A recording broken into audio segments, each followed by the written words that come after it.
Primetime local news, serving the Lakeland and Midwest regions.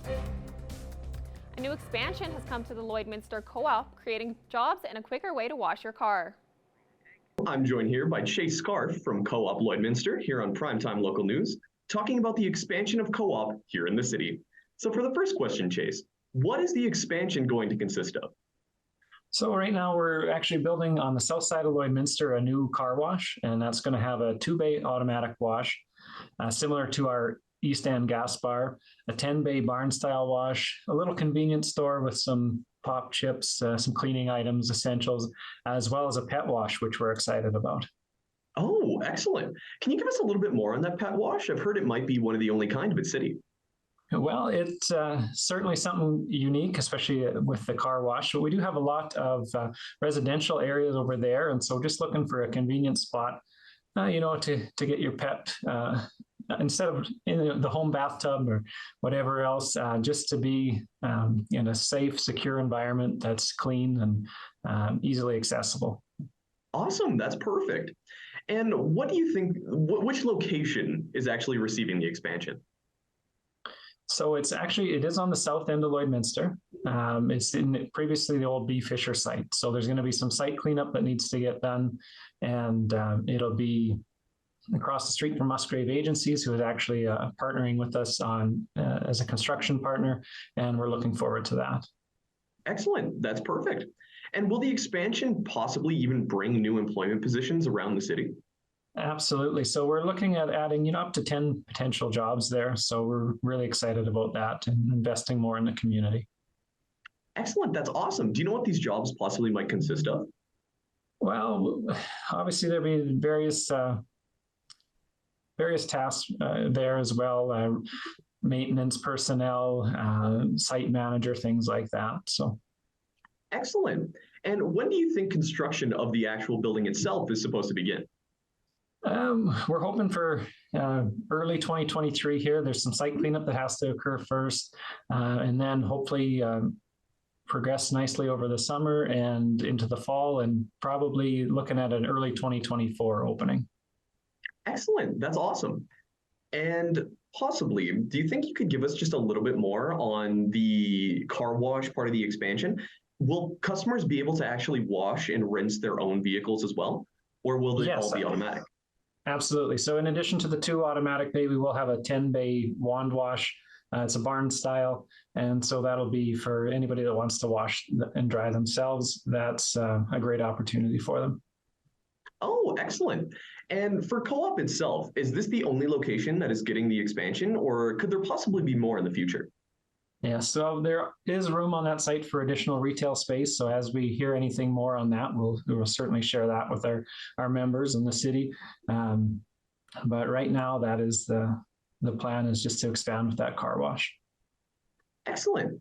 And do you have any future plans possibly for other car washes as well? Should they all follow suit? Well, right now we're happy to be building this one, and we'll see how this goes. For the entire expansion itself, has there been any problems that you guys have come across? No, not so far. I mean, like I said, we've got a great partner with Musgrave Agencies. They've helped out tremendously. They've supported us on several projects in the past, so we're looking forward to working with them again. And, with supply chains and everything, we're going to work through it. But so far, it's been good, and we're looking forward to that continuing. Awesome. Excellent. Well, thank you so much, Chase. You bet. Thank you. Schools around the border city are celebrating Literacy Week by inviting community members to come in and share the love of reading. One school had a few local celebrities read to their younger classes, and our Shelby Clark says that the stories held an even more important message. Here's this week's Beyond the Classroom. These grade 1 students in Mrs. Lang's class were kicking off Literacy Week in an exciting way. Lloydminster and District Co-op, along with Bobcats players, had the chance to read creative stories for multiple classrooms at College Park School. So my book was The Little Red Pen, and it was a story focused around teamwork, working together, which very cooperative themes, of course. A really clever little story about some school supplies that ended up getting lost, but then rescued by their fellow school supplies. So again, really, really prominent, important themes for cooperatives to talk about working together. One of the main focuses for this year's Literacy Week is also celebrating your heritage. With not only showing students the importance of reading, this will teach them to embrace each other's culture and have respect for one another. So I have a book, Proud to be Cree, and it's a good rhyming book, just about learning about the Cree heritage, I guess. So if they are Cree or maybe not, or maybe it'll be cool to learn about it and read about it in the book. The students were thrilled to have these guest speakers stop by and make an appearance. It was obvious to see how much these little ones loved reading and which story they liked the most from Jordan and Christine. It was about supplies, and some supplies wasn't wanting to help. And one of them had to do all the work, but they fell into the garbage can, one of them, and then they had to save them. They picked blueberries, and it had a special thing, special ingredients, and they cooked lots of things. Literacy Week is a great way to foster the love of reading and writing for young minds. With focusing on celebrating people's heritage, Mrs. Lang hopes it sends a strong message through these cute stories. Everybody has different cultures, different backgrounds, and we need to bring everybody together, and just being aware that everybody is special and unique in their own way, and just to learn about everybody's background, because everybody is different, right? And everybody has different family connections and different family experiences, and to be able to celebrate and share that with everybody is really important. And that's it in this week's Beyond the Classroom. At Lakeland College, our students go beyond the classroom for immersive, hands-on learning experiences. It's about experiencing the real world, because the real world doesn't wait, and neither do we. Students at College Park weren't the only ones to receive a visit from a notable community member. A local politician stopped by Jack Kemp Community School. Something original? And it's due tomorrow? Saskatchewan MLA Colleen Young read to a group of grade 1 students. This is the first year in a while guests have been able to come in person to read. The MLA is excited to be in schools to celebrate Literacy Week. And it's always fun to interact with them, because it's interesting the questions they ask afterwards as well. Sometimes they're not related to the reading, but that's okay. Staff at Jack Kemp have lots of literacy-related activities planned throughout the week, in addition to the guests coming in to read with the kids. It's very important that they see that literacy is tied throughout the community, that it's not just about school and just about reading and marks and things like that. And actually the book that Colleen Young read today, The Smart Cookie, is all about that. It's all about finding your strengths and building on that. Parents are encouraged to read with their kids this Friday, as it's Family Literacy Day. A new exhibit has been put on display at the Lloydminster Museum and Archives to educate visitors about the challenges astronauts face in space. The Health in Space Daring to Explore exhibit uncovers the daily struggles astronauts face while working and living up in space, and how they deal with things like variable gravity, radiation, and isolation. This exhibit, Health in Space Daring to Explore, is about the intersection between health, so how we stay healthy, get healthy, and then how we do that in space. So how do astronauts get healthy to go to space? When they're up there, how do they stay healthy in isolation? And then when they come back down, the part we don't normally think about, and gravity and microgravity have taken its toll on the human body, how do they get back to normal Earth healthy? This exhibit includes some authentic artifacts, video interviews, and interactive activities to help viewers understand Canada's role in advancing health research. There's also some fun interactives. There's one where you stick your head in a spinning portal and get a little dizzy, just like an astronaut would when there's no gravity and there's no up or down. The exhibit will be on display until April 16th, and the cost is included with admission to the museum. We'll have more Primetime local news after the break.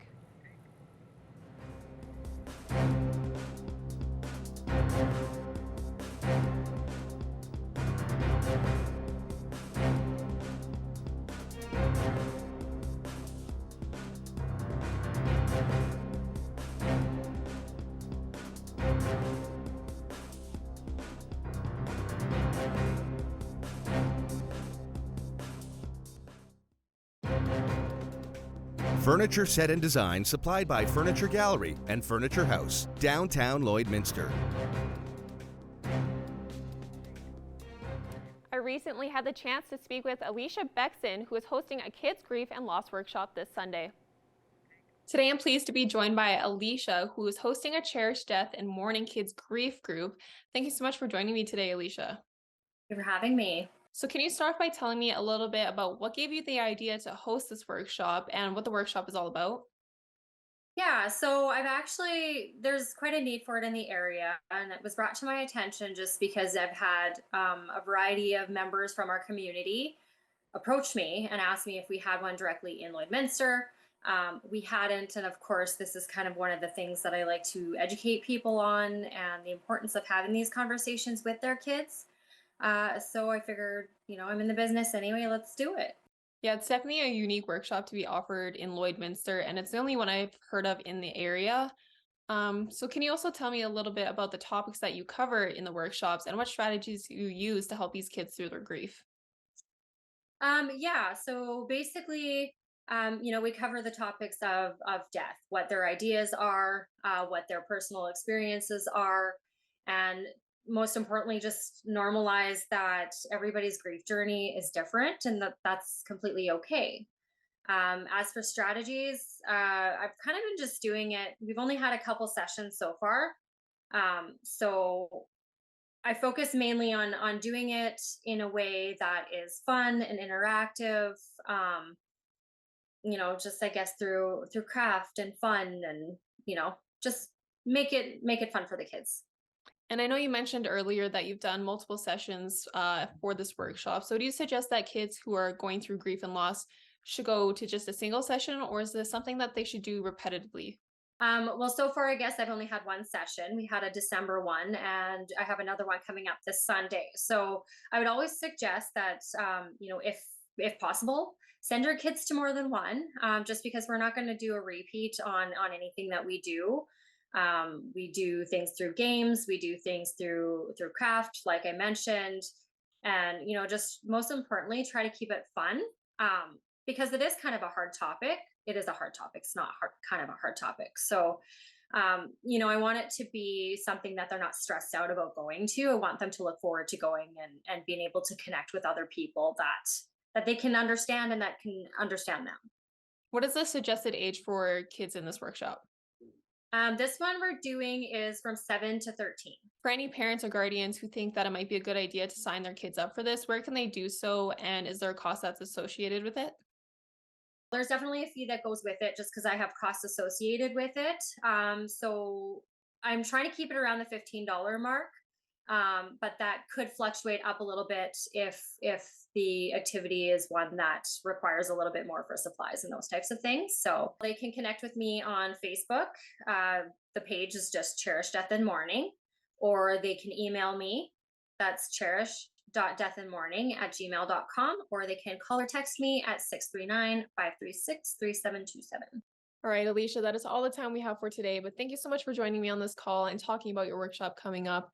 It's always nice to get the word out about these types of things, and I think it could be really beneficial for somebody going through loss and just searching for something to help them get through that. So thank you so much again for joining me.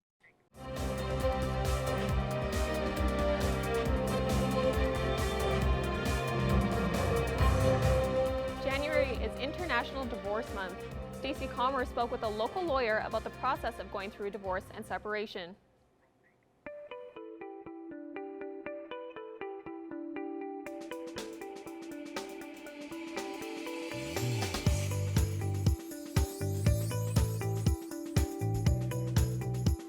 Well, it has been a bit since we've seen this familiar face here on Primetime Local News. Stephanie Dobson is back with us. Stephanie, thank you so much for joining us.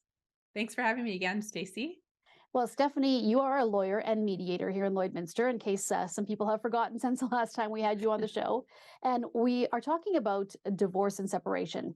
And we call it a healthy, thriving family after divorce. But we want to kind of start talking again about the process of people who are going through divorce and separation. Again, you had mentioned that January is International Divorce Month. So let's start out by saying if somebody is actually considering this, going through separation or divorce, Stephanie, what is the first step? Well, even the decision itself to separate is sometimes such a difficult decision.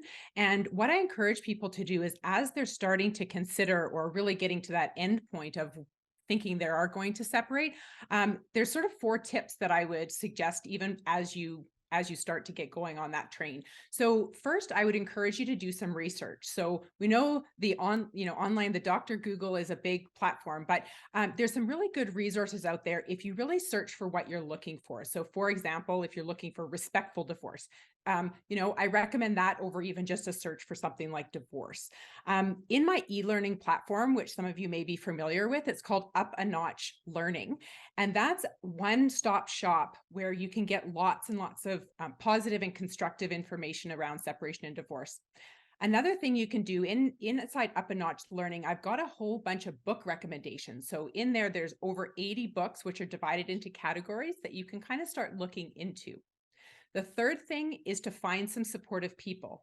And that also means getting rid of those toxic people. So really trying to surround yourself by healthy people, and then also get in to see a lawyer early. They can really provide you some good information. I have a lot of people, especially in January, who are really looking for that preliminary information. They're still living together, but they just need a lay of the land of kind of what should I be looking for.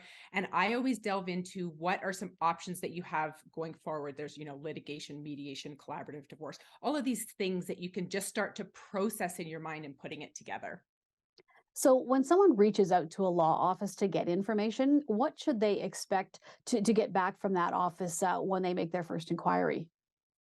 Well, every law office is going to be different. I can certainly give some ways that we do it at our office. So most people will either start by a phone call, or they'll come into us through our firm website. So for us on our website, we have either our email, or we also have a contact form, and we have our live chat.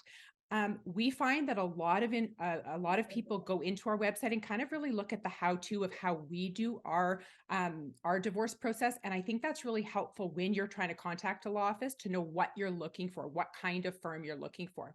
So when you call in, you should expect to have to provide a little bit of basic information, your name, the other person, so your spouse's information, and that will help us do what's called a conflict check to see whether we're able to help you. And then we get your information, and we usually then book you in for an initial consultation. So obviously the next step is that consultation, Stephanie. And when they come in for the consultation, what happens then?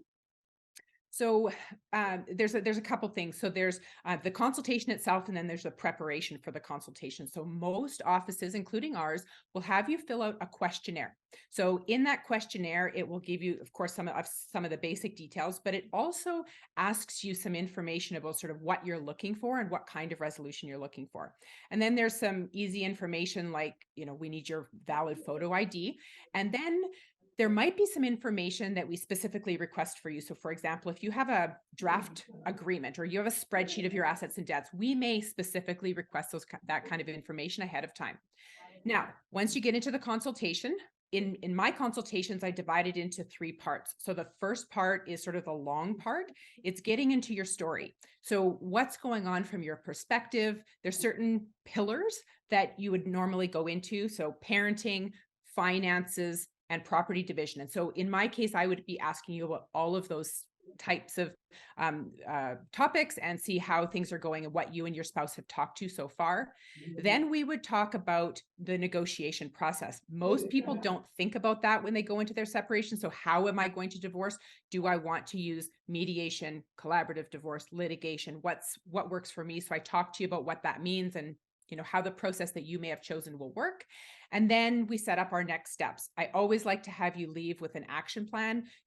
You'll call me, you're going to need to think about it. You would like me to follow up with you in a couple of weeks or whatever that might look like so that you have a really clear picture going forward. Well, Stephanie, there is so much that is involved with this process. And as you mentioned at the beginning, people can go to your website to get even just the basics to start. So can you give me the information for how people reach the website so they can find all of this if they have all these questions going on about how to get started? Sure. You can go to our law firm website, which is Henka Divorce, HENKA divorce.ca, or the e-learning platform Up a Notch Learning that I mentioned during our episode today is upanotchlearning.com. All right, Stephanie, well, it's nice to have you back, and we will chat with you again next week, helping people again through this process of separation and divorce. Perfect. Thanks, Stacey.